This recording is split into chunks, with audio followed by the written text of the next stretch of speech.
I joined SPANA fairly recently, having worked a lot in international field. I worked for the Red Cross for a lot of my life. The focus of our work for the next year, for this year, 2017, is going to be continuing veterinary care in about 20 odd countries where we work. Secondly, longer term sustainability of communities. I think the international community at the moment concentrates more on the immediate needs after an emergency.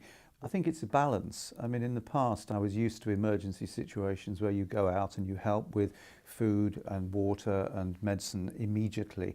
But what people have got to realise, and they're not quite there yet, is there is longer term sustainability of these communities. And that's what SPANA do. We are educating people and communities on how best to look after animals, which means that they can avoid some of the veterinary care. So far since I joined SPANA, I've been to Mali and I've been to Morocco, and the one that I remember the most was in the rubbish tips in Mali. There were donkeys being hit with sticks by people, and there were children coming up thinking that was the right thing to do, also hitting these donkeys. They turn into wounds which go septic, and then we have to look after them with our veterinary care.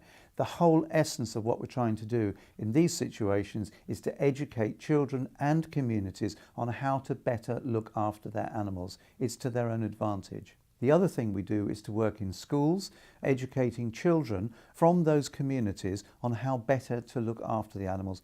We can work with some of the emergency aid agencies and actually start rebuilding the livelihoods of people through the animals.